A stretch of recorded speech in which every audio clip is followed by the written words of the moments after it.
13h, 14h, Europe 1 Info. Dernière partie à 13h48 sur Europe 1 avec vous Clélie Mathias. C'est vos deux chroniqueurs du jour, Sébastien Ligné et Xenia Fedorova.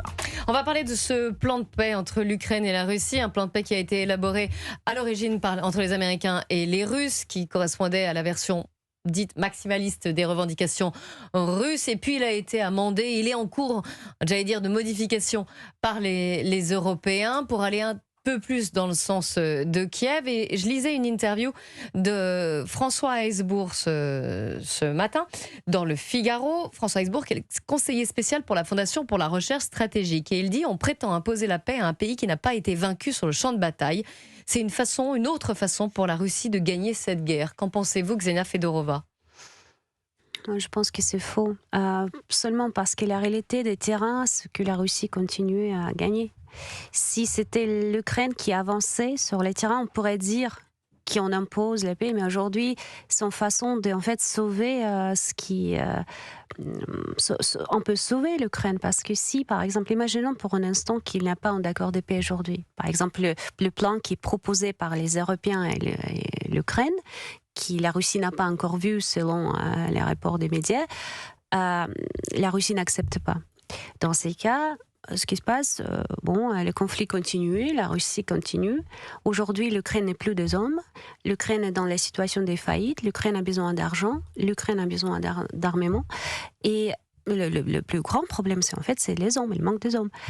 Et pour moi, c'est un peu comme c'était la situation en 2022, quand un accord d'épée était presque signé, et Boris Johnson a demandé à Zelensky de ne pas signer parce qu'il a dit que tout l'Europe est derrière lui. Et aujourd'hui, la condition pour l'Ukraine est pire qu'en 2022.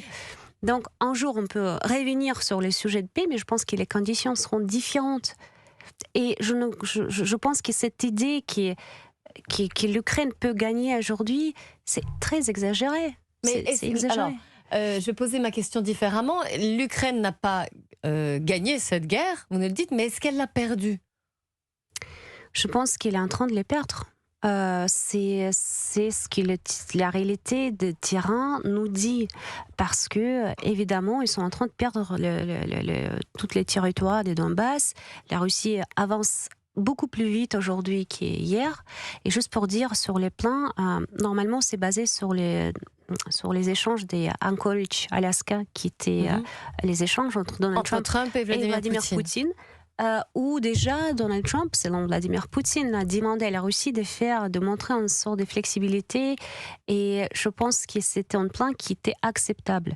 Le plan le 28 points qui était proposé à l'Ukraine, encore une fois, selon ce que j'ai entendu que Poutine a dit, ça peut être accepté par la Russie, mais ils ne sont pas encore travaillés en détail. Le nouveau plan, tu sais. C'est difficile le français. Pour moi, c'est toujours le même problème. Donc, ces plans-là, la Russie et les Russes n'ont pas encore eu la chance de les étudier.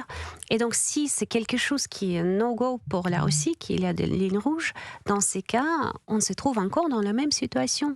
Des guerres qui continuent avec les morts et aucun chemin diplomatique. C'est triste. Sébastien Ligné. C'est vrai que on est dans un moment paradoxal où on a à la fois l'impression que la paix n'a jamais été aussi proche, mais qu'en réalité les positions russes et ukrainiennes sont tellement éloignées sur les sujets les plus importants qu'on a l'impression qu'en réalité cette paix n'adviendra jamais. Parce que d'un côté, la Russie souhaite absolument récupérer les territoires que aujourd'hui l'armée russe possède.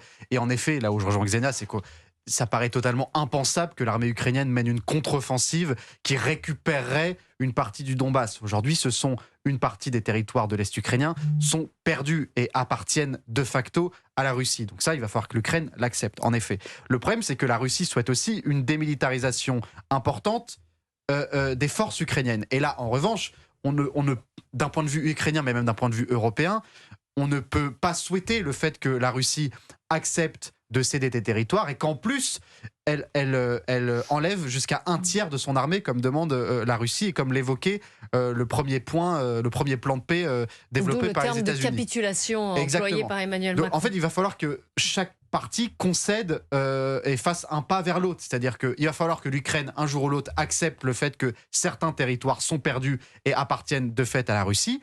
Et il va falloir que la Russie accepte que, en échange, que l'Ukraine garde son armée, voire peut-être se renforce avec des moyens européens pour garantir la sécurité future de l'Ukraine. Ça, c'est pas gagné parce que je pense que les Russes en font un casus belli. Et puis, il y a la question, en effet, de l'après, parce que là, on parle d'un plan de paix sur quelques mois. Mais comment garantir la sécurité de l'Ukraine dans 5, 10, 15 ans ? Il faut des garanties claires. Des garanties claires que l'OTAN se retirera en partie des frontières russes et une garantie du côté ukrainien que les Russes ne reviendront jamais en Ukraine. Donc ça, c'est des points qu'il faut quand même se mettre d'accord sur ces points-là. C'est un peu la même chose pour la Russie, parce qu'imaginez, si l'Ukraine garde son armée et cet accord de paix sera utilisé pour renforcer l'armée ukrainienne, et en un moment, l'Ukraine va essayer de récupérer ses territoires, Donbass et Crimée, c'est aussi quelque chose qui n'est pas acceptable. Dans ces plans de Trump, il y a une proposition de garantie par les États-Unis, selon ce que j'ai vu et lu sur Axios, et c'est comme l'article 5 de l'OTAN. En fait, si la Russie attaque l'Ukraine, l'OTAN va intervenir. C'est exactement ce qu'Emmanuel Macron et tout le monde a cherché depuis le début. Zelensky surtout. Donc pour moi, je pense qu'il y a des garanties pour l'Ukraine. Et l'armée, la proposition de la Russie, c'était aucune force d'OTAN présente en Ukraine. L'Ukraine doit rester neutre et pas militarisée. C'est ça, en fait, les lignes rouges pour la Russie.